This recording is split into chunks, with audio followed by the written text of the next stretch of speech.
Long ago, when the world was still very young, up in the great imperial heavens, Yuhuang Shangdi, the august Jade Emperor, looked down upon Earth and all of the beings that filled the Earth.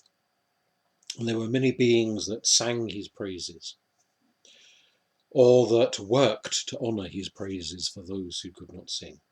But there were also many beings who troubled heaven with their complaints, their concerns, their prayers, their hopes, their wishes, their needs, their cravings. And no creature upon the earth, not one creature upon the earth, was greater in its level of pleading or of complaining or of praying, of hoping, of beseeching than humanity.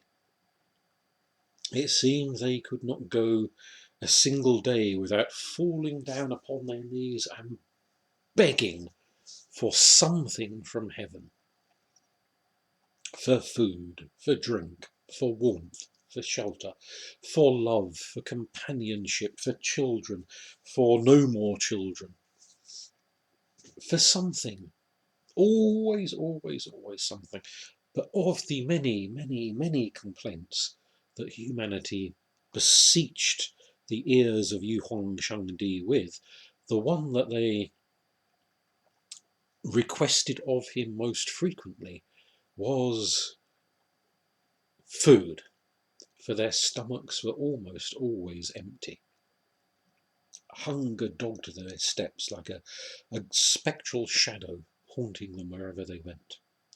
And at length the emperor, growing both weary and a little more, shall we say, compassionate, inasmuch as emperors ever do grow compassionate, which frankly is not very much. But he relented, and he wished to send a message to the peoples of Earth, to the human race, to advise them once and for all, so they would stop constantly asking him to advise them on what to do. And the emperor summoned his many different messengers who came willing to take message to Earth. And of the many messengers who arrived willing to perform this service for the Jade Emperor, the two he selected were the ox spirits, the two great ox stars who pulled their plough across the celestial heavens. And he said to them, "Go down to Earth, to the realm of the mortals, and there you will find the humans, these strange two-legged creatures.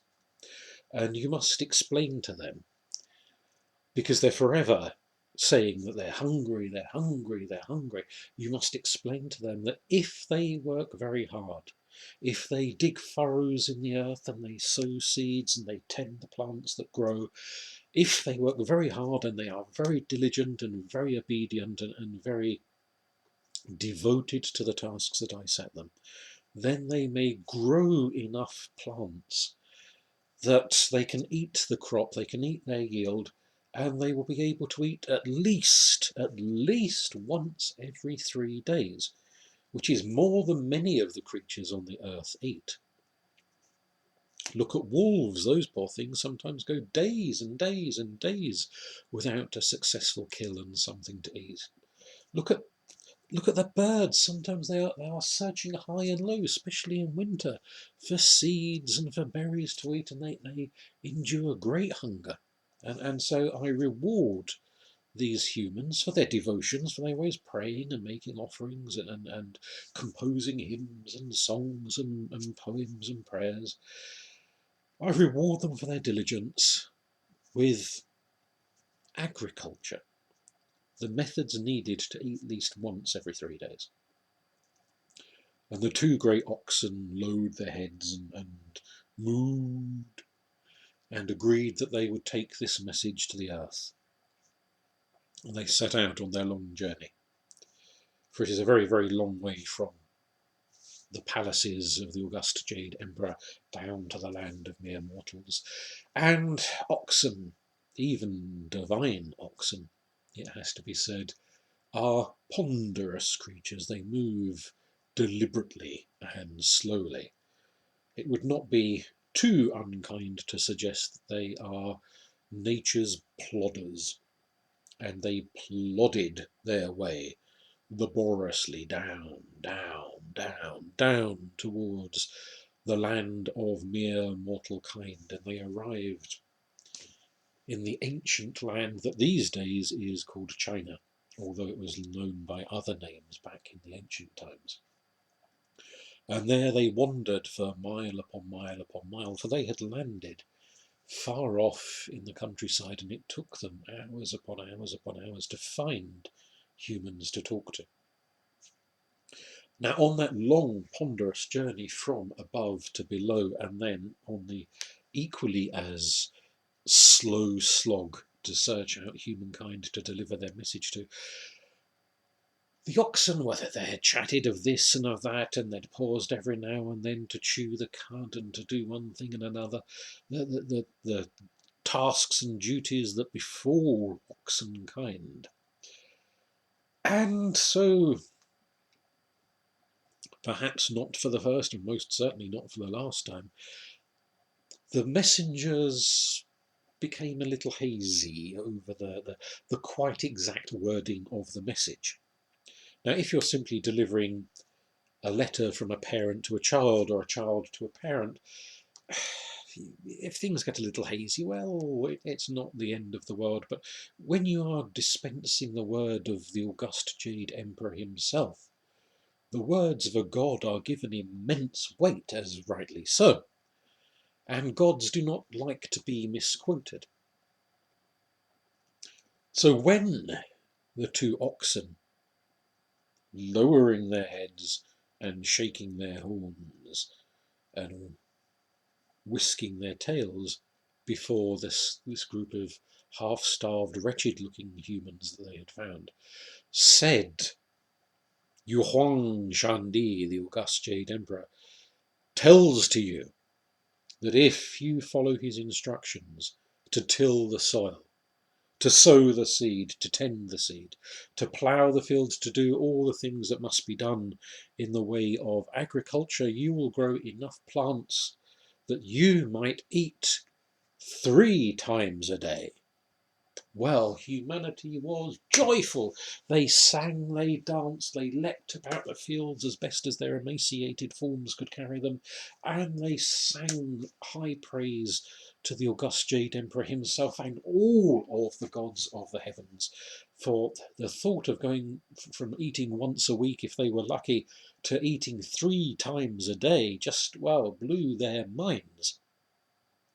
And so much praise came not only from this little village, but from all of the other villages to which word was very rapidly carried, spreading like wildfire, that it reached the high, austere halls of the palace of the Jade Emperor himself. People rejoicing his name, praising him, going down on bended knee to him at such supreme generosity that when he heard the message, and then listened to it again, for he thought at first he must have misheard, but then he realised no, it was not he who had misheard, rather it was those 2 silly cows who had wrongly delivered the message to mortal kind. He was faced with an awkward dilemma. Now, either he could have severe words with the ox spirits and point out to them that they had got the message wrong and make them deliver the correct message, whereupon all those people who thought he was the very soul of generosity would now think of him as being some tight-fisted old tyrant who had gone from 3 meals a day to 1 meal every 3 days, and the praise would soon dry up, for whilst 1 meal every 3 days was still an improvement on what humans had previously been eating, compared to 3 meals a day, it was clearly well, tighter than a duck's arse. And, well, the emperor did not wish to appear tight-fisted. He didn't wish people to think he would give in one end and then take away in the other. He was, after all, the august Jade Emperor, not some human politician to be engaging in such things and shoddy tactics.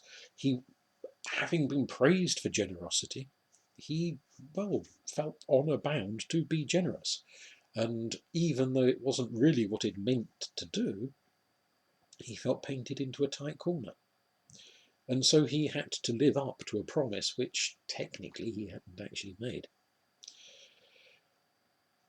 But the cows, the oxen, should not go, he felt, undisciplined for their carelessness, for their slow thinking as well as their slow plodding. And so he summonsed the two ox of the stars up back to the palace, and it took them a great long time to get there, of course. And words were had.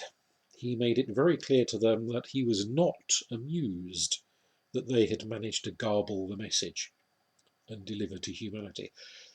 But a promise is a promise, however inadvertently given. And so he said to the two ox of the stars, this offer of 3 meals a day must be lived up to. Enough plants must be grown. Enough crops must be sown and raised by humanity that they can eat 3 times a day. And so I will give you the knowledge to take back down to humanity, to teach them how to till the plants, what to do, how to raise such big yields. Knowledge I had not intended to impart to them. A little bit of agriculture, so they could eat once every 3 days, but not this level. You've left me in a bind. And so when you go back down to Earth to teach this knowledge to humankind, you must stay there. You must travel from village to village to village, teaching people the arts of agriculture to such a fine degree that they can grow such great yields and eat 3 times a day. And further, you must help them in their endeavours. You must pull their ploughs. You must fertilise their fields. You must aid them in all that they need to do. You and your children and their children and their children and their children from now until such time as humanity no longer has need of you. Then you will be free to return to the great palace in the sky. And those two ox, well, they were not best pleased at this prospect, for they had spent all of their lives amongst the heavens, a wondrous, wondrous realm, and the thought of having to pull heavy ploughs and trudge through muddy fields and put up with humans, and we all know what humans are like, it was not the most inspiring thought for their own lives or the lives of their children or their grandchildren or their great-grandchildren, on and on and on, for century after century after century, till who knew when humanity would be capable of doing without the aid of the ox. But orders is orders, especially when they come from the august Jade Emperor. You can't quibble, well, I suppose you could, but it wouldn't do you much good to quibble with the august Jade Emperor. So they trudged back down to Earth. And they arrived at the village that they had first arrived at, and they taught them the way of sowing and reaping and harvesting and tending to the plants. And the two great oxen, male and female, they mated, they had children, and they left a couple of calves with that village.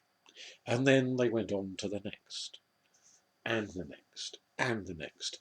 At each juncture, not only would they leave behind them the wisdom and the knowledge of how to grow the plants of the earth that humans could eat in such abundance that they would have 3 meals a day, but they left behind their children everywhere they went. And of course their children had children, and so on through the generations. until the cattle cover the earth, the descendants of those two original celestial oxen, not only in China itself, but across the whole wide world, assisting to this very day the people of Earth to till their plants and grow in such abundance that they can eat and eat and eat to their heart's content until they are the size of me, if not bigger. And so, to mark the year of the ox, one can but say Gongshi Fatshai, if I probably said that completely wrongly, so apologies to anyone who speaks Mandarin properly, but Happy New Year. Thank you.